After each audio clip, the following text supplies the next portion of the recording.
They thought cutting me out would make their world look perfect. A classy wedding without the sister who funded it.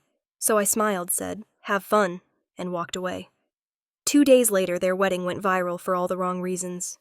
Unpaid bills, canceled contracts, chaos in silk dresses. I didn't ruin their fairy tale. I just stopped paying for the illusion. If you haven't subscribed to the channel yet, don't forget to hit subscribe, smash like button, and tell us in the comments where you're tuning in from.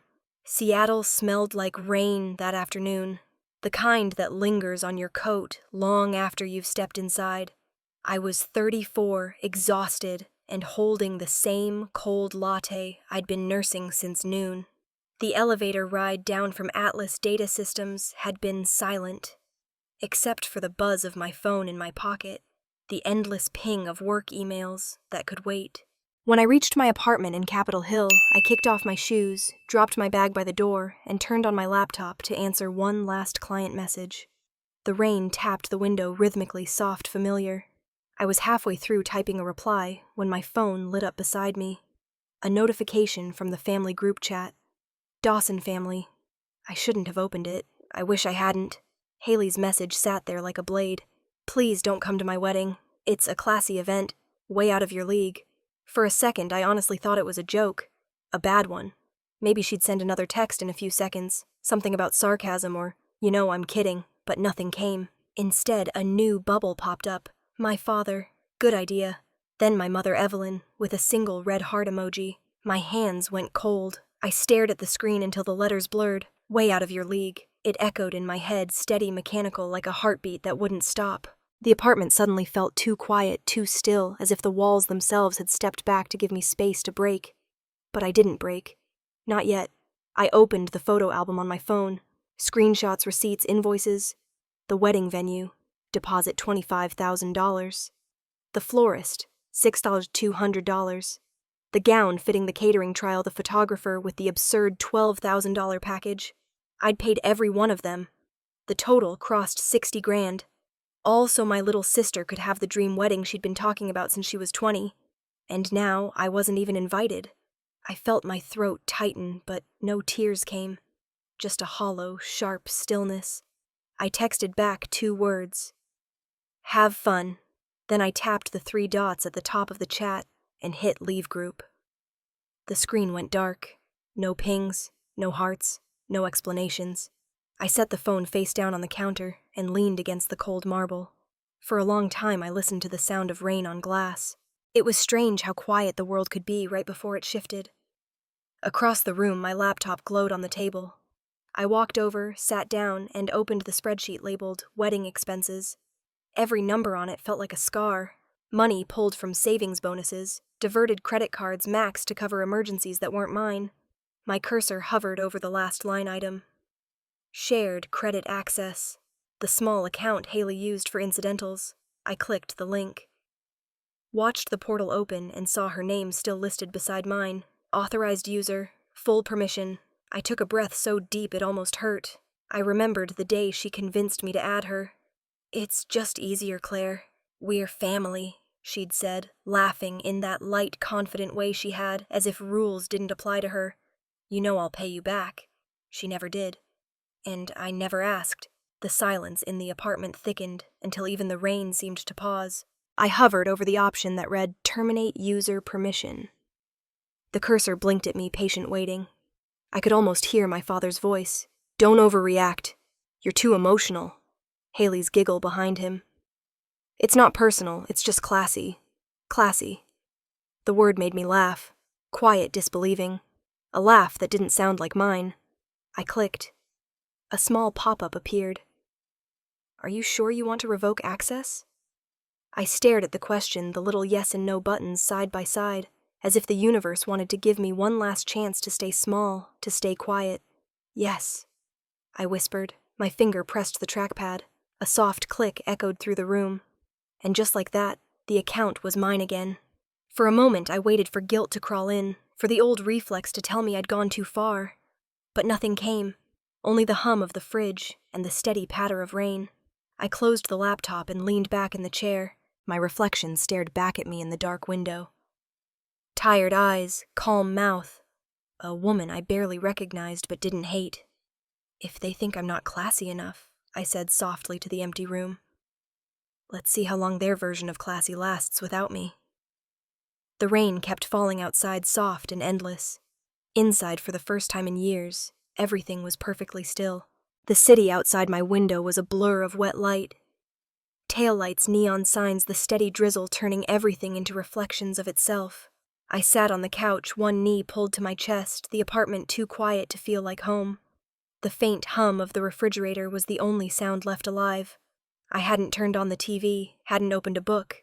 I just stared out, thinking about how easily a single text message could rewrite the way you remembered your own family. Somewhere below, a car horn echoed. My mind drifted back 9 years to a different version of me. 25, hungry to prove myself, working late at Atlas Data Systems. It had been past 10 p.m. when my phone rang that night. Mom's name flashed on the screen. Her voice had been tight, trembling, but polite, like someone trying to sound calm in a crisis. "Claire, your father's in trouble. Something with the board. Money accusations. He says it's all a misunderstanding, but they need to pay something to fix it. He doesn't have the cash right now." I remembered looking at the empty office around me, the faint buzz of fluorescent lights. I was still paying off my student loans, still eating instant ramen for dinner.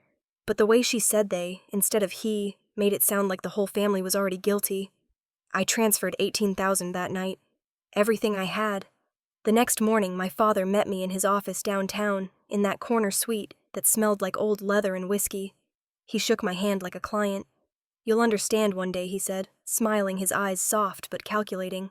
"This is for the family." I remember wanting to believe him so badly. I didn't understand. I just paid and assumed love was the return on investment. The following years blurred together. Birthdays, Christmases, family dinners, where Haley floated through the room like a small celebrity. She'd dropped out of community college, decided she was building her brand. Every photo of her on social media looked expensive. Designer handbags, champagne brunches, captions about manifesting abundance. Dad adored her for it.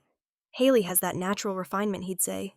"She carries herself like someone meant for better things." Then, almost as an afterthought, "Claire's the responsible one." Thank God for her. Responsible. Reliable. Translation: the one who fixes everything when it breaks. I remember sitting across from Haley once at dinner, watching her scroll through her phone while I paid the bill. She'd laughed. "You're so good at the boring stuff, Claire. I'd die if I had to think about taxes or bank accounts." I'd smiled back then, because I didn't know yet that being useful would one day replace being loved. The memory dissolved when my phone vibrated beside me on the couch. A new email from my bank. Subject line: transaction confirmation. I opened it. Withdrawal of $12,300 completed yesterday. I blinked twice. There must have been a mistake. I grabbed my laptop, logged in, and there it was. The shared credit account still active. Haley's name next to mine. My stomach twisted. I called the bank. A man with a calm, polite voice answered. "Yes, Ms. Dawson." The transaction was authorized through the secondary user on the account, Haley Dawson. I asked, though I already knew. "Yes, that's correct. The funds were used for an event purchase listed under luxury gift bags. Would you like to dispute the charge?" I stared at the numbers on the screen. "No," I said finally. "Not yet." After hanging up, I typed a message to Nora, the office administrator at Atlas. She'd been the one handling Haley's vendor payments through my corporate perks program, discounts I'd let her use. "Hey, I wrote, could you pull the most recent statements for the Cole Dawson wedding account?" Nora replied faster than I expected. "You sure you want to see this, Claire?" "I'm sure." A PDF appeared in my inbox. I opened it. Line after line of payments, all under my name, private event gift bags. $12,300. Venue upgrade. $8,900. VIP. Brunch rehearsal. $4,600. My breath caught halfway in my chest. I scrolled until my fingers hurt. It was like watching someone rob you politely with a smile. I exhaled slowly, feeling something between disbelief and exhaustion. I printed every page, stacked them neatly on the dining table, then snapped photos with my phone. I saved them in a new folder on my desktop. I typed the name without thinking. Classy event. Evidence. I leaned back in my chair, the hum of the printer fading behind me. My reflection in the window looked tired but sharp. Someone who'd finally stopped pretending not to notice. They'd called it family, but it was always business. I was the bank, the background, the safety net, not anymore. I whispered into the quiet. I taught them I'd always fix things. Now they'll learn what happens when I don't. The printer beeped, signaling the last page. I gathered the papers, smoothed the edges, and placed them in a folder. My movements were steady, deliberate, almost ceremonial. On my screen, the spreadsheet of wedding expenses was still open. The numbers didn't scare me anymore. They just told the truth. This wasn't a wedding. It was a ledger of entitlement. I closed the laptop, turned off the lights, and sat for a moment in the dark, listening to the rain. This isn't a celebration, I said softly to myself. It's an audit of character. And for the first time that night, I felt something close to peace. The next morning smelled like wet asphalt and burnt coffee. The rain hadn't stopped all night, just softened into a mist that clung to everything. I stood barefoot in my kitchen, watching the coffee drip, still half asleep, when my phone started to vibrate on the counter. The screen flashed Dad calling. For a second, I considered ignoring it, but some reflex, older than logic, made me swipe the screen. Claire. His voice rasped low and clipped, like someone trying hard not to yell. What the hell did you do with the wedding account? I didn't flinch. I took my name off it. I said, pouring coffee into a mug, I don't have any obligations there anymore. You don't have... He stopped, exhaled sharply. Do you have any idea what you've done? You've embarrassed this family. The Coles are not some ordinary people, Claire. They're established, connected. You don't just walk away like this. I stirred my coffee slowly, the spoon clinking against the ceramic. You're right, I said softly. I don't just walk away. I also don't pay for events I'm not invited to. He didn't answer. I could hear him breathing, the faint sound of a ticking clock on his end. Finally, I added, You texted, good idea. Remember, I just followed your advice. A pause. Then a long, heavy silence that said more than words ever could. And then the line went dead. I stared at the phone, the little call-ended symbol fading off the screen. And for the first time in my life, I didn't feel guilty after talking to my father. Just blank. The coffee had gone lukewarm. I sipped it anyway, staring out the kitchen window as the mist rolled across the street. The city was quiet, in that eerie weekday way, where everything moved, but nothing made a sound. That was the first time I realized we weren't family anymore. We were a transaction that had expired. My laptop chimed from the table, snapping me out of it. I walked over, opened it, and saw a new email from Sophie Rivera, the wedding planner. Subject line: Urgent payment. Authorization. I clicked. Hi, Claire, it began. I'm reaching out to confirm the status of payment. It appears the primary guarantor on several contracts has been removed, which automatically placed the remaining accounts on hold. Could you please confirm if this is temporary? I scrolled down. Attached were invoices for the venue, the florist, the photographer, even the DJ. Each one stamped in red payment declined.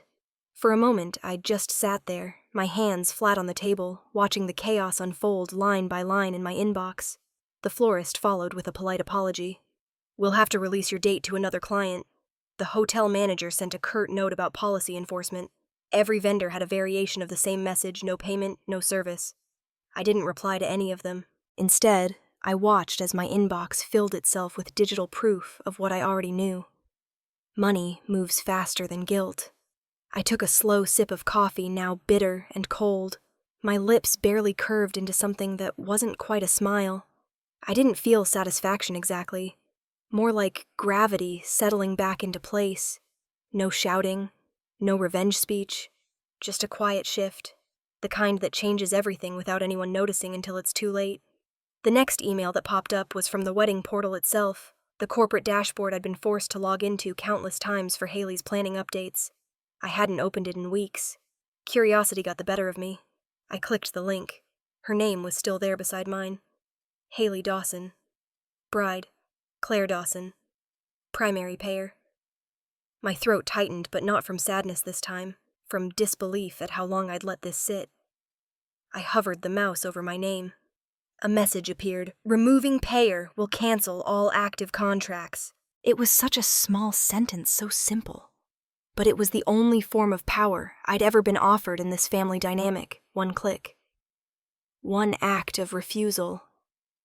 I leaned back, staring at the screen. My reflection glimmered faintly against the white background. Tired, pale, but steady. The cursor blinked like it was waiting for permission. I thought of Haley's laughter echoing through the house when we were kids, how she'd always gotten the bigger slice of cake, the better seat, the softer scolding. I thought of my father's hand on my shoulder that night in his office, telling me that paying his debts was for the family. And I thought of that group chat of Mom's red heart, Dad's good idea, and Haley's cruel little masterpiece. It's a classy event. Way out of your league. They'd taught me that love meant compliance, that family meant payment. I was done learning their lessons. I moved the cursor to the box and clicked. A pop-up appeared. Are you sure? Yes, I said aloud, the words soft but final. A single chime followed, and the window refreshed. My name disappeared from the account. Beneath status, a new message flashed in bold red: contract canceled. I sat back, the sound of rain faintly tapping the glass behind me. No one screamed. No one called me selfish. Not yet, but I knew it would come. The moment they realized their wedding dreams were held together by the woman they'd just erased. I closed the laptop and held the mug between my hands, feeling its fading warmth. I didn't smile this time. I didn't need to. I just breathed slow and even and whispered into the stillness. Let the system handle it. Outside, the drizzle turned into steady rain again, and the city washed itself clean. 2 days later, I walked into the office pretending nothing had happened. I smiled at the receptionist, nodded at my manager, and slid into my cubicle like it was any other Tuesday. But the air felt different, heavier, as if everyone already knew something I didn't. Nora appeared beside my desk a few minutes later, holding 2 cups of coffee. She set one down in front of me and said too casually, "You probably don't check social media much, huh?" "Not really," I said, opening my email. "Why?" She hesitated. "Because your sister's kind of trending right now." I looked up. "Haley?" Nora nodded, eyes wide, with that mix of sympathy and curiosity that people get when they're dying to gossip but don't want to seem cruel. Someone posted a thread about a bride canceling her wedding because her sister cut off the payments. It's blowing up on Reddit and TikTok. Everyone's arguing about who's the villain. I froze for a second, the cursor blinking on my screen. "She's using our names, not directly," Nora said quickly. "But it's obvious if you know the details. They mentioned the venue, the florist, even your dad's position. It's basically you." I stared at the wall for a moment, letting the words sink in. Of course it is. Before I could ask more, my phone buzzed with an incoming video call. Marcus Bennett's name appeared on the screen. I sighed and answered, "You too." He grinned weakly from the other side. "So you've seen it?" "No," I said flatly. "And I don't plan to." "Well," he said, leaning closer to the camera, "you're in it now, whether you like it or not. The thread's already hit 50,000 comments. There's even a hashtag #FreeForAll. People are debating whether you're a hero or a monster." I rubbed my temples. "Marcus." "I don't care. Let them talk." He frowned. "You should. If you don't speak up, they'll decide the story for you. I've spent my whole life explaining myself to people who already made up their minds. I'm done." Marcus hesitated, then nodded slowly. "Fair enough. Just call me if it gets out of hand." After the call ended, I closed my laptop, grabbed my coat, and left early. The rain had stopped, but the sky still looked heavy, that washed-out gray Seattle always carried this time of year. I walked toward Lake Union, letting the air clear my head. The water was still, the boats bobbing quietly in their slips. I watched people walking dogs, sipping lattes, arguing over nothing important. Their lives seemed small and simple, and completely untouched by family drama. When I was a kid, I used to think the world outside our house didn't exist, that everything important happened within those 4 walls, in the orbit of my father's voice and my mother's silence. Now, watching strangers pass by, I realized how small that orbit really was. By the time I got home, my phone was a minefield of notifications. Texts from coworkers pretending to check in, emails from acquaintances I hadn't spoken to in years, even a message from a journalist asking for a quick statement to clarify the situation. I deleted them all. That night, while I reheated leftover pasta, I saw Haley's face on my phone screen. A notification from Instagram. "Haley Dawson is live." Against my better judgment, I clicked. the screen filled with her bright, perfect lighting and a soft filter that made her look like a porcelain doll. "Hi, everyone," she said, her voice trembling just enough to sound sincere. "I just want to clear the air about all these rumors. My sister's been going through a lot. She's different. I never meant for things to get this ugly. I just wanted a wedding that reflected who I am." The comments were flying by. "She sounds fake. Poor sister. Wait, who paid for what rich people problems?" Haley continued, eyes glassy. "I love my family, but sometimes people can't handle change. I just hope we can move forward." I watched in silence. It wasn't even anger I felt. It was something colder, detachment, the realization that she'd always know how to perform the perfect version of herself for the crowd. I closed the app and tossed the phone aside. The next morning, the headlines were worse. Blogs had picked up the story. Bride uninvites sister who funded her wedding. Family drama goes viral. Some called it tragic, others hilarious. My father had apparently sent out an email to his business associates, claiming it was a misunderstanding, a system error. My mother said nothing at all. I sat at my desk scrolling through, the messages piling up again. I deleted every single one, then turned off the Wi-Fi. That afternoon, I walked along the lake again, watching the ripples catch bits of sunlight. There was a strange kind of peace in realizing I couldn't control the narrative anymore. When people decide who you are arguing only feeds them. When others rewrite your story, the only thing you can do is stay silent the right way. By evening, my inbox had refilled. One subject line caught my eye: payment verification required. Rivera Events. I opened it. "Dear Ms. Dawson." It read, "We've noticed a dual signature on prior payment authorizations between yourself and Ms. Haley Dawson. For our records, please confirm whether this account is still legally shared." I stared at the words for a long time, then typed back 2 sentences. "I am no longer involved. Please update records accordingly." I hit send. A moment later, an automatic notification appeared at the bottom of the screen: status payment canceled. I leaned back in my chair, the room lit only by the dull glow of the monitor. Outside, the rain started again, slow and relentless, washing the city clean one more time. I shut the laptop and whispered into the quiet, "Let them talk. The truth doesn't need a PR team." And for the first time, I almost believed it. It was close to midnight when my phone started buzzing across the counter.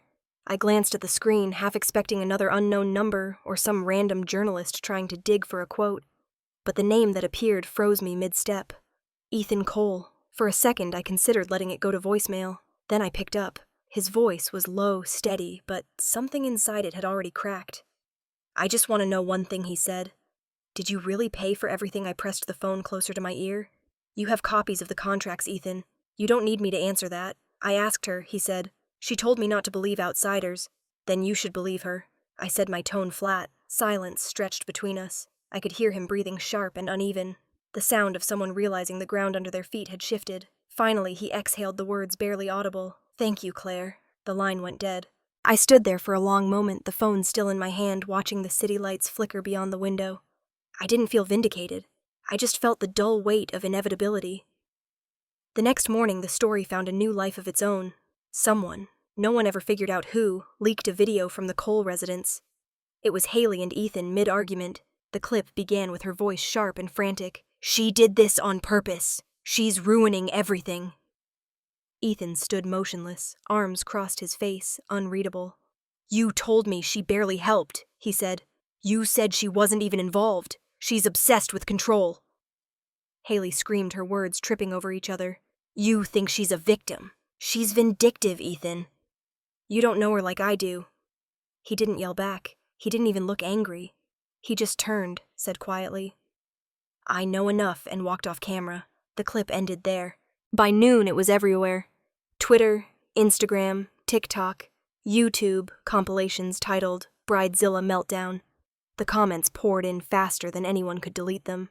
Some people defended her, others mocked her, and plenty didn't care who was right. They just wanted a villain to laugh at. At work, Nora showed me the trending page. "You're in the top 5 on Reddit," she whispered like it was both impressive and tragic. I barely looked at the screen. "Congratulations to her," I muttered. When I got home that night, the family group chat was alive again. The first message was from my father, Haley. "Stop talking. You're being watched." Then a separate thread appeared from my mother. "Please, Claire," she wrote. "Don't add to it.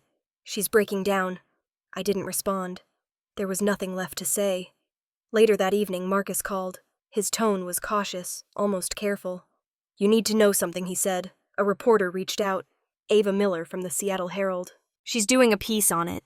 She's asking if you want to comment." "No," I said immediately. "She's verified the contracts." Marcus continued. "She's got proof you paid nearly everything. The venue, the deposits, even the catering. She's running it, whether you talk or not." I sat down on the couch, heart oddly calm. "Then let her run it." He hesitated. "Claire, once it's out there, it's permanent. People are going to see everything. I'm not the one who should be worried about that." The article dropped the next morning. The headline was brutal in its simplicity. "Bride uninvites sister who paid for her wedding." Within hours, it spread like fire. Local news anchors discussed it on morning talk shows, dissecting it as if it were a political scandal. Hashtag #FreeForAll climbed into the national trends list. YouTubers made reaction videos. The internet loved a morality play, and I had unwillingly become the quiet antihero. At first, I tried to ignore it. But there's something surreal about watching strangers narrate your life. People dissecting your motives, your tone, your silence, as if they knew you.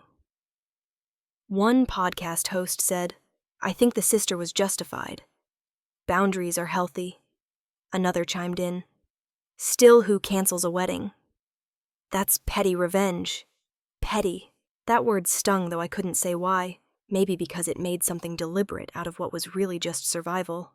By that evening, the fallout had reached my father's office. A board member from the business council leaked an internal memo calling the situation a conflict of ethics. Hours later, Richard Dawson was asked to temporarily step down. My phone rang again. This time I didn't answer. The silence that followed was almost satisfying. But Haley, of course, wasn't done. She went live again this time without filters, her makeup smudged, eyes red. "I never wanted this," she sniffed into the camera. "My sister, she's making me out to be some kind of monster. She's trying to humiliate me." Thousands of comments appeared in real time. "Girl, you did that yourself. This family's a mess. We've all got a Haley in our lives." I sat on the couch watching the video end, then shut my phone off. Justice doesn't always come in courtroom verdicts or public apologies. Sometimes it's a headline. A single, well-timed headline that does the talking for you. And for once, I didn't have to say a word. The weekend settled in like fog over the city. Quiet, gray, and heavy. I'd spent the entire afternoon avoiding my phone, folding laundry that didn't need folding, scrubbing dishes that were already clean. Anything to feel productive without thinking. By evening, I gave up pretending. I sat at my dining table surrounded by a mess of old tax folders and bank statements. I told myself I was just getting ahead on next year's filing, but deep down I knew I was searching for something I couldn't name.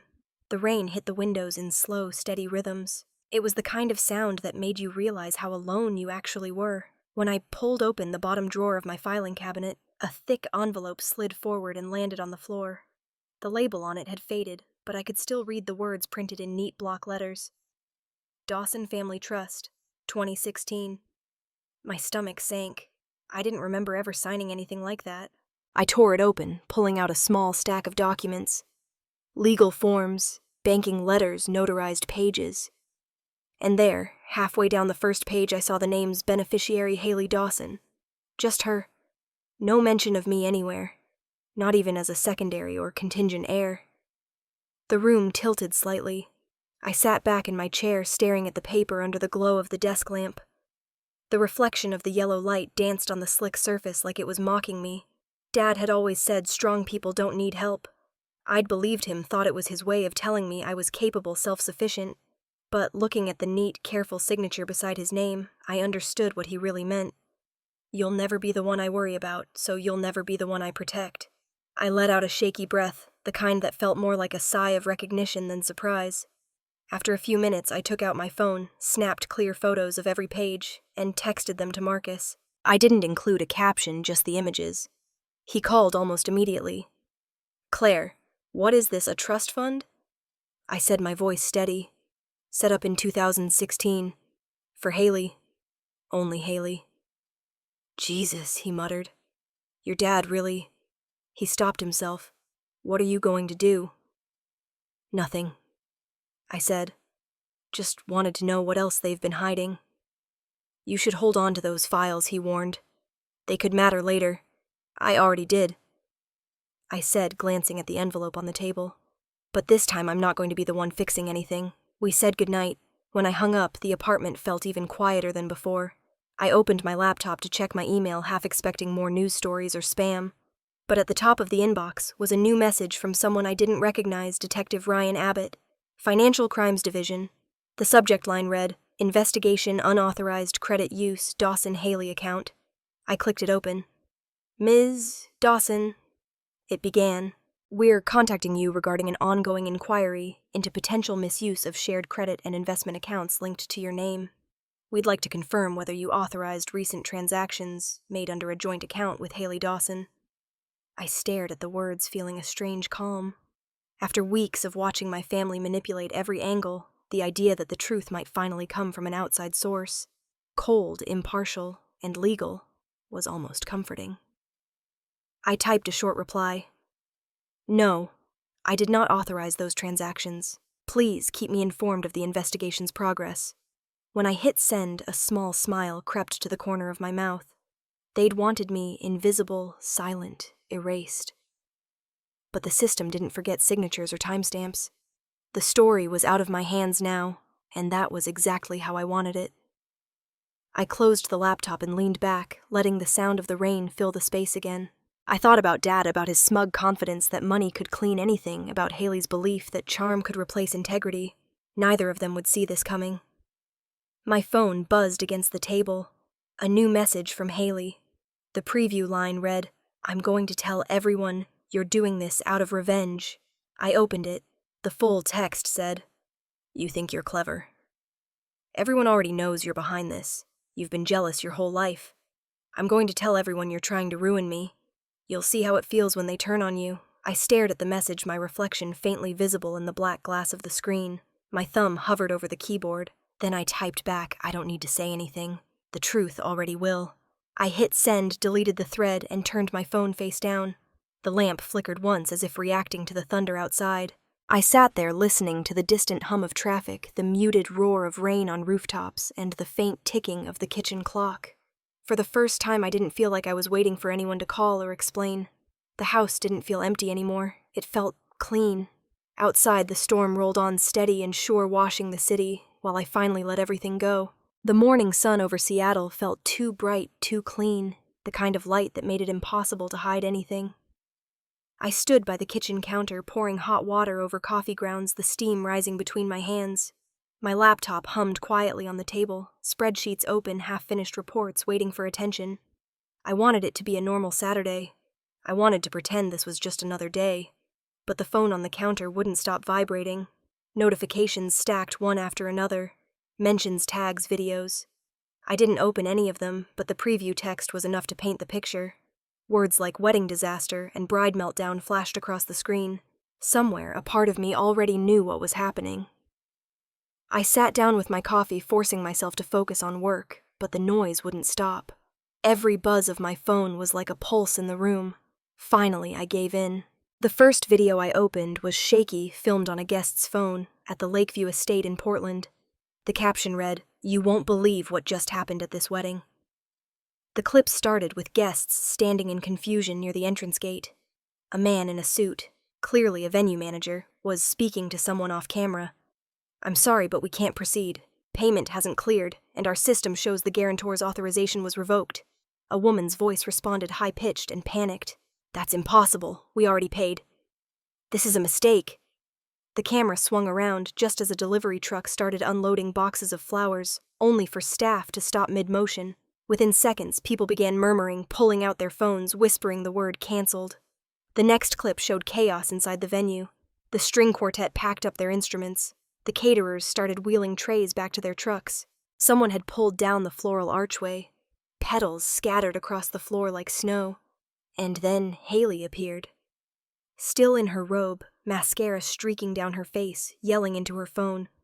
Behind her, Dad's voice thundered through the speaker. Fix it! Do you hear me? Fix it now! Sophie Rivera. The wedding planner looked terrified. Mr. Dawson. We've been locked out of the payment portal. There's nothing I don't care what it takes, he barked. Make it happen. Haley grabbed the phone from Sophie's hand. This is all her fault, she screamed. She's trying to destroy me. Ethan stepped into frame then, calm, too calm. He looked at Haley for a long second before saying, You used your sister's money to build all of this, and then you called her not classy enough to be here. Haley's face twisted. This isn't my fault. She's doing this on purpose. He took a slow breath, shook his head. No, this is what happens when you build something out of lies. He pulled the wedding ring from his pocket and set it on the table in front of her. The metal hit the surface with a dull, final sound. He turned and walked out of frame. I paused the video, staring at the frozen image. Haley's face contorted in disbelief, Dad shouting in the background, the perfect illusion of class falling apart in real time. I didn't smile. I didn't gloat. I just exhaled. Everyone always thinks justice feels like fireworks, but sometimes it sounds like static in a phone speaker. More videos poured in. One showed guests leaving in confusion, women holding their heels, men loosening ties in the heat. Another showed the DJ loading equipment into his van. The caption read, Guess who didn't pay their bills? By the afternoon, every social platform was flooded. People were stitching clips, laughing, speculating. The most popular post had over 1 million views. Haley's voice echoing through the chaos, shrieking, My classy wedding is ruined. The top comment under it said, Looks like karma showed up in heels. I closed the app. My hands trembling slightly. It wasn't guilt. It was adrenaline, the strange kind that follows when something you've carried for too long finally drops. The phone rang again, and this time it wasn't a stranger. It was my mother. Her voice cracked before she even said hello. Claire, they're panicking. The guests are still there, and your father can't reach the bank. Everything's frozen. Please, sweetheart, do something. I stared at the ceiling for a moment, then said quietly, I can't, Mom. You can, she insisted. You're good with these things, always have been. You can fix it. I already did, I said. I fixed it by walking away. There was a long silence. I could hear her trying to steady her breath. You're being cruel, she whispered. No, I said softly. I'm being consistent. Before she could say more, I ended the call. For a moment, I just stood there, the phone still in my hand, the quiet settling around me again. I walked to the window and looked out at the street. The rain had stopped, but puddles reflected the cloudy sky. My reflection looked different now, still tired, but lighter. I set the phone face down on the counter and whispered to no one I used to be the wall they leaned on. Today they'll learn how to fall. Outside, a siren wailed faintly in the distance. Somewhere, hundreds of miles away, the wedding they'd built on my silence was collapsing in real time. And for the first time, I didn't feel like the villain in their story. I felt free from it. A month later, Seattle had returned to its usual rhythm, gray mornings, coffee lines, buses, sighing at every corner. But for the Dawsons, normal didn't exist anymore. My father had been forced to resign from the business council after ethical concerns. Haley had vanished from social media, her influencer brand deleted overnight. And my mother, who'd spent decades keeping the peace, finally ran out of silence to hide behind. Her text came early on a Sunday morning. Just 3 words. Can we talk? I didn't respond right away. I stared at the screen thumb hovering over the keyboard, and then typed. Where? An hour later, I pushed open the door to a small cafe in Fremont. The air smelled like cinnamon and burnt espresso. She was already there. Evelyn Dawson. My mother sitting at a corner table, both hands wrapped around a cup of tea she hadn't touched. Her hair looked thinner, her posture smaller. When she saw me, she stood up too quickly as if afraid I'd change my mind and walk out. Claire. She breathed relief, softening her face. I sat across from her, my coat still damp from the drizzle outside. You said you wanted to talk. She nodded, looking down into her cup. I'm not taking anyone's side anymore, she began quietly. But this has gone too far. I let out a small laugh, not cruel, just tired. Too far, or just far enough for you to finally see it. Her lips trembled. You think I don't see what's happened to our family? Your father's a wreck. Haley won't answer my calls. I'm just trying to hold things together.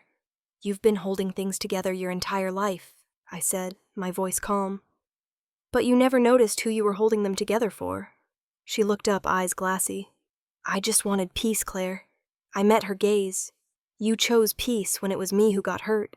The silence between us felt heavier than any argument. A couple at the next table laughed over their pastries, the sound sharp in the quiet. My mother's shoulders sagged and she whispered, "You're stronger than I ever was." I didn't pull my hand away when she reached for it, but I didn't squeeze back either. Her skin felt cold, fragile like paper that had been folded too many times. Her eyes searched mine for something. Forgiveness, maybe, or understanding. But I didn't have either to give. Not yet. After a while, I stood. "Take care of yourself, Mom." She nodded, her lips parting like she wanted to say something more, but the words never came. I walked out, the bell over the door, chiming softly behind me. Outside, the drizzle had turned to real rain. I pulled my hood up and walked toward my car, my breath fogging the air. The city hummed around me. Buses, dogs barking, traffic lights changing. Life didn't care about anyone's tragedy. That night, I called Marcus. "You were right," I said. "Silence doesn't make things better. It just delays the explosion." He exhaled into the phone. "How's your mom?" "Broken," I said simply. But maybe that's what honesty looks like for her. He hesitated. "You ever think about therapy, just to get some of this out in a safer place?" I almost said no, but the word caught in my throat. Maybe I said, "He gave me a number. She's good," he promised. "Her name's Megan Scott." 3 days later, I found myself in a small office in Queen Anne, the walls painted a soft cream color. There were books stacked neatly on one shelf, a plant in the corner, and a faint smell of lavender. Megan, the therapist, looked to be in her 40s, calm eyes, the kind that didn't need to fill silences with words. She smiled gently. "Claire, what brings you here today?" I hesitated. "I don't really know where to start." "That's usually the best place," she said. We talked. About Haley, about my father, about years of keeping peace I never agreed to. I told her about the trust fund, the betrayal, the wedding. My voice shook once, then steadied as the story unfolded. When I was done, she leaned forward slightly. "How do you feel now that everything's fallen apart?" she asked. I thought for a moment. "Lighter," I said slowly. "And empty." She nodded. "That's a good place to begin. Not revenge, not anger, just space. That's where freedom starts." The word freedom hit me harder than I expected. I'd never associated it with family before. When the session ended, I thanked her and stepped outside. The clouds had parted just enough to let sunlight slip through. The air smelled like wet pavement and something faintly floral. For the first time in months, my chest didn't feel tight. I stood on the sidewalk for a minute, letting the sun hit my face. It wasn't happiness exactly. It was something quieter, steadier. The kind of calm that comes after every possible version of the story has already played out. I whispered to myself, "It's not victory. It's peace." And peace feels strange, like happiness you forgot how to recognize. Then I took a deep breath and started walking, the sound of my footsteps mixing with the fading rain. The first crisp morning of fall came with a chill that slipped through my apartment windows. I sat at my desk typing a quarterly report for work when my inbox chimed with a new message. The sender's name made my stomach tighten. Detective Ryan Abbott. The subject line read, "Official Notice." Dawson Investigation Update. I clicked it open. Ms. Dawson. "We wanted to inform you that Mrs. Evelyn Dawson and Ms. Haley Dawson have been formally summoned to appear before the King County Superior Court regarding violations of credit and contractual misuse under the joint Dawson-Haley accounts. Please note you are not being charged. You may attend as an affected party should you wish." I reread it twice, the words flattening into something heavy and inevitable. For months I had waited for the fallout to arrive, not out of revenge, but because things built on deceit have an expiration date. It had finally come due. Minutes later, Marcus texted. "You saw the update," I typed back. "Just did. Justice is finally moving in the right direction," he wrote. I stared at the message for a moment before replying, "I'm not looking for justice. I just stopped enduring." He didn't respond right away, and I didn't need him to. By noon, the news had broken everywhere. The Dawson-Cole wedding scandal. Deepen's one headline screamed across my screen. Local reporters were already dissecting court documents, listing the charges like ingredients in a recipe for humiliation. Unauthorized account access, fraudulent transfers, breach of fiduciary responsibility. My father's name trended on business forums. Haley's resurfaced on gossip sites. Their silence only made the noise louder. The hearing was scheduled for the following week at the Seattle Civil Court. I told myself I wouldn't go. But when the day came, I found my feet walking toward the courthouse anyway. The building was all glass and stone, reflecting the gray sky like a mirror. Inside, the air smelled of paper and tension. Reporters lined the hallway, whispering as I passed. When I entered the courtroom, my parents were already seated at the front. My father's suit looked sharper than usual, but his face was pale eyes ringed with exhaustion. My mother sat beside him, clutching a tissue, her hands trembling. Haley sat on the opposite side of the aisle, flanked by her attorney. Her once perfect hair was tied back hastily, her makeup minimal. When her gaze flicked toward me, it didn't hold long enough to register anything human, just recognition, then retreat. Judge Ellen Porter entered firm but composed, the kind of presence that didn't need to raise her voice to be heard. "This is a civil hearing regarding unauthorized use of financial accounts under shared identity," she began, Mrs. Evelyn Dawson. "Mr. Richard Dawson and Ms. Haley Dawson are present. Ms. Claire Dawson has been identified as an affected party. Are we ready to proceed?" My father's lawyer spoke first, all polished charm. "Your Honor, this is simply a misunderstanding within a family context. There was no criminal intent. The judge didn't blink. Intent isn't required for misuse counselor. The documentation shows $48,000 transferred under the plaintiff's name without authorization." My father shifted in his seat. I'd seen that look before, the same one he wore every time he realized his power didn't work on someone. When the judge turned to me, her tone softened slightly. "Ms. Dawson, do you wish to make a statement?" I stood, my knees steady in a way that surprised me. "I'm not here to demand repayment," I said. "I don't want money back. What I want is accountability. For them to answer for what they did in public, because that's what they care about most."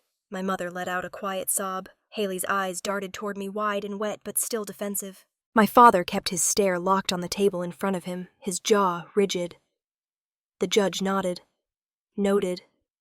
The rest of the hearing passed in fragments. Bank statements projected on a screen, the trust documents from 2016, the trail of digital approvals Haley had forged. I didn't speak again. I didn't need to.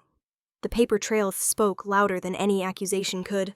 At one point, the judge asked Ms.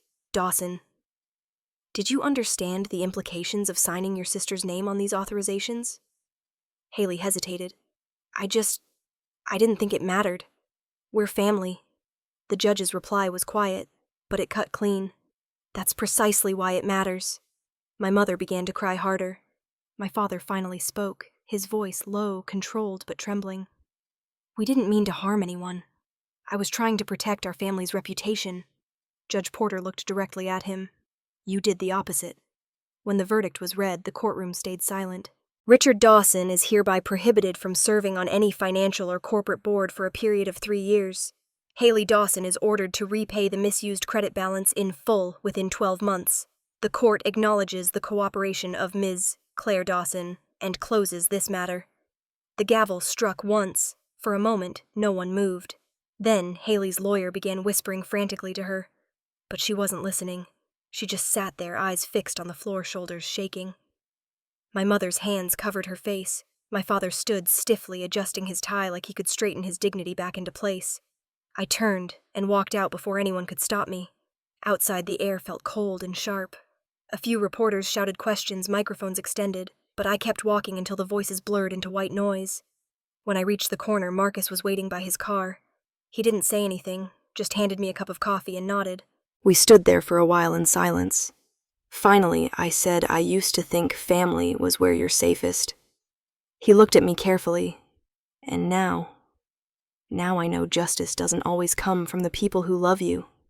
I said, sometimes it comes from strangers in black robes, who don't owe you kindness, but give you fairness instead. He nodded once, slow and understanding. We stood there until the traffic light changed, and the noise of the city swallowed the quiet. For the first time, I didn't feel like I was standing in the wreckage of something broken. I was standing on solid ground. The first week of January smelled like cold air and new beginnings. I left Seattle before sunrise, my car packed with just enough to live simply. A suitcase of clothes, my laptop, a few old books, and a French press I couldn't seem to part with. The ferry ride to Bainbridge Island was quiet. The city's skyline faded behind me, swallowed by fog, until all that was left was the sound of the waves and the hum of the engine beneath my feet. The house I rented sat on a bluff overlooking the bay. Small, white, nothing fancy. Just 2 bedrooms, a creaky porch, and a view of the water that made everything else feel small. I unpacked slowly, deliberately, letting the silence settle in around me like a blanket. By the next morning, I had fallen into a rhythm. Coffee before sunrise, work by 7, meetings over video calls with my team at Atlas Data Systems, who barely noticed I wasn't in the city anymore. They asked how the air was out there if I missed traffic or lattes from Pike Place. I told them no. Each afternoon, I walked along the beach trail that wound through driftwood and seagrass. Children played with their dogs near the water's edge, their laughter mixing with the gulls overhead. I'd watch them for a while before turning back, hands in my pockets, breathing air that didn't taste like concrete. I didn't think about my family much during those first weeks. Or maybe I did, just not in ways that hurt. The ache had dulled into something manageable, like an old scar that no longer demanded attention. One foggy morning as I sifted through the mail, I found an envelope with handwriting that stopped me cold. My mother's. The paper was soft from age, the ink slightly smudged. I unfolded it carefully. "Claire," it began. "Your father lost his seat on the board, but he's beginning to understand. Haley is in treatment. Therapy real this time. She's quiet. She says she misses her sister. I know we've given you little reason to trust us, but I hope someday you'll let us say we're sorry. Love, Mom." I read it twice, then folded it neatly and placed it back in the envelope. I didn't cry. I didn't smile either. I just looked out the window at the thin line of mist stretching over the water. Maybe forgiveness was like the tide, inevitable, but never on demand. That afternoon, I closed my laptop early and sat outside on the porch with a blanket and a mug of tea. The air was cool, the kind that made every sound sharper. Somewhere in the distance, a ferry horn echoed across the bay. After a while, I saw a familiar figure walking down the gravel path toward the dock. Marcus. His coat collar was turned up against the wind, and he was carrying 2 cups of coffee. He looked up when he saw me and raised one of the cups. "Still can't start a conversation without caffeine," he said. I smiled faintly. Some things shouldn't change. He handed me a cup and leaned against the railing beside me. The sun was starting to set, streaking the water with pale gold, so he said, "After a while, what now?" I took a sip of coffee and let the silence stretch before answering. "Now I'm learning how not to react to everything, how to just exist without needing to prove a point." Marcus nodded slowly, watching a sailboat drift across the bay. "You know," he said, "silence can be its own kind of power." I looked at him, the corners of my mouth lifting. "Yeah," I said softly. "I'm finally starting to believe that." We sat there for a long time saying nothing. The sky darkened into lavender and navy, and the water mirrored it perfectly. The sound of the waves filled the gaps between us, steady and patient. For once, I didn't feel the urge to fix, defend, or remember. I just breathed. And in that quiet moment, I realized peace didn't announce itself with closure or apologies. It arrived quietly like the tide, returning again and again no matter what had been broken on the shore. By April, the island had thawed. The mornings were lighter, the air carried that faint sweetness that only came when the water warmed, and even the ferry horns sounded less lonely. I'd grown used to this new rhythm, work long walks, quiet dinners, and the kind of silence that didn't ache anymore. On a Thursday afternoon, as I was watering the plants near the kitchen window, I heard a knock at the door. When I opened it, Marcus was standing there with his usual grin, holding a paper bag in one hand and a folded newspaper in the other. "Don't worry," he said. "I come bearing pie and something better than pie." "That's a bold claim," I said, stepping aside to let him in. He set the bag on the counter and unfolded the newspaper. It was the Seattle Herald. The front page headline read, "The Price of Being Classy, When Family Turns into a Brand." The subheading underneath made my stomach tighten. A reflection on the Dawson coal scandal and the cost of public image. Marcus placed it gently on the table. "This one's spreading like wildfire. Millions of shares in 2 days." I skimmed the first few lines. It wasn't cruel or sensationalized. It was human. The writer Ava Miller had done her homework. She'd written about the obsession with perfection, about how image-driven families build glass houses, and then act surprised when people see through them. She didn't name me, but she didn't have to. Anyone who knew the story would know. When I reached the final paragraph, I couldn't help but smile. You still have a good eye for headlines, I said. Marcus shrugged modestly. Ava wrote it. I just passed her your side of the story when she asked for context. I looked at him amused. So you did interfere. Guilty, he said, holding up his hands. But it's a good piece. Balanced. Not revenge, just truth. He was right. The tone of the article wasn't about blame anymore. It was about consequences, empathy, and the quiet strength of walking away. I folded the paper and placed it beside my coffee mug. You know, I said softly, you have a knack for showing up when I need perspective. He grinned. And you have a knack for ending stories without realizing it. That evening after he left, I sat in my living room with the windows open. The air smelled like pine and salt. I made tea, lit a candle, and let the quiet fill the space again. When I opened my laptop to check my inbox, a new email sat at the top. The sender's name made my pulse skip for a moment. Haley Dawson. The subject line was simple. I'm sorry. I clicked it open. Claire. It began. I don't expect a reply. I just want you to know I'm sorry. I see everything now. The things I said, the things I believed about you, the things I took for granted. I'm in therapy, and for the first time I'm not performing. I'm trying to rebuild quietly. I hope someday you'll let me make things right. Love, Haley. I stared at the words for a long time. My first instinct was to close the laptop to walk away, but I didn't. I read it twice more slower each time until the anger that used to flare up at her name didn't come. I didn't reply. I didn't need to. Forgiveness doesn't always need to travel outward. Sometimes it just sits quietly inside you, taking up space where bitterness used to live. The next morning, I woke up early and opened my bank app. I'd been saving for something, a vague idea of later. But as I stared at the balance, I realized later had arrived. I filled out an online donation form for the University of Washington Women in Data Scholarship Fund, the same university where I'd studied a decade earlier. Under donor message, I wrote, for the young woman who wants to build her life without asking for permission. $10,000. I pressed submit. The confirmation email came seconds later, but the feeling lingered much longer. It wasn't pride. It was relief, a sense that I'd turned the story into something that might help someone else instead of haunting me. That afternoon, Marcus dropped by again, this time with coffee instead of pie. He spotted the folded receipt on my counter. You donated? He asked, picking it up. I nodded. To the scholarship fund. Figured someone else could use a head start I never got. He smiled, eyes soft. Ever think you'd rewrite your own story like this? I looked out the window at the water, the sun low and golden on the horizon. No, I said quietly, but I'm glad I walked out of the old one. Marcus didn't say anything after that. He just sat beside me on the couch, the two of us watching the light fade, the waves turning silver as the fairy lights flickered across the bay. For once, the silence wasn't heavy. It was whole. Everything I had lost, status, family image, felt small compared to what I had.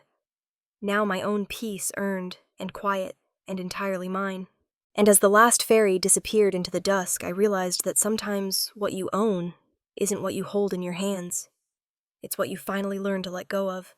Spring came softly that year with sunlight spilling across the bay like liquid gold. The mornings no longer felt heavy. The air smelled of salt and blooming lilacs, and even the silence in my little house had turned from something hollow into something alive. I sat on the porch with my laptop open, the wooden chair creaking beneath me. The sound of waves reached me from beyond the bluff, rhythmic and familiar. My inbox was full, work emails, newsletters, meaningless noise, but I ignored them all and started a new message instead. To Marcus Bennett, Dr. Megan Scott. Subject: Thank you. I typed slowly, choosing each word with care. Thank you for being there when I was learning that I didn't need to prove anything anymore, for helping me understand that peace isn't the same as silence. It's what comes after it. I hope you both know you helped me rebuild something I didn't think could be repaired. I paused, reading it twice before hitting send. The screen reflected the light off the water, a shimmer that blurred the words until they disappeared. I closed the laptop and leaned back, letting the breeze brush across my face. The phone on the small side table buzzed once. A new message. Haley. I hesitated, then opened it. I'm trying to start over. Thank you for stopping when you did. If you hadn't, I might have lost more than my reputation. I read it 3 times, my heart oddly steady. No anger, no triumph. Just quiet understanding. Then I deleted the message, not because I was angry, but because it didn't need to live anywhere else but in that brief moment of grace. I whispered to myself, almost like a confession. I used to think silence was weakness. Now I know silence is the final form of strength. Leaving the phone behind, I walked down the path toward the beach. The sand was cool beneath my bare feet, the tide low and gentle. Small shells glistened in the shallows, scattered like reminders that beauty doesn't always survive intact. It just reshapes itself. The wind caught my hair, lifting it off my shoulders, as the sun began to dip toward the horizon. I rolled up my jeans and stepped into the surf. The water was cold, sharp enough to wake every nerve. Further down the shore, a group of kids chased each other through the foam, their laughter bouncing across the open air. The sound wrapped around me, simple, real, untouched by the kind of noise adults build around themselves. I closed my eyes and breathed in deep. The scent of salt and cedar filled my lungs. For the first time in years, my mind was completely still. No memories pushing in, no resentment tugging at the edges, just stillness. Clean and vast. When I opened my eyes again, the sky had begun to change. The last light of day poured across the water, painting everything in soft orange and rose. I watched the reflection ripple and thought about how everything I'd lost had made space for what remained. That night, after dinner, I opened my journal. The same one I'd brought with me from Seattle, still half empty. I flipped to a clean page, the pen cool in my fingers, and wrote the final line of the story I hadn't realized I'd been telling all along. Dignity. That's the only kind of class that truly lasts. I set the pen down, feeling the words settle inside me like an anchor. Through the window, the water glowed under the fading light. The world outside was quiet, but not the kind of quiet that isolates. It was the kind that lets you belong again, to yourself, to the moment, to the possibility of something better. I closed the journal, leaned back in my chair, and let the peace in. If anyone ever told you that you're not enough, not polished, not worthy of standing where they stand, remember this. Sometimes the loudest answer you can give is none at all. Because silence, when it's born from strength instead of fear, echoes louder than any revenge ever could. If this story found you at the right time, stay a while. Share your own, listen to others, and remember, you never have to prove your worth to be worthy.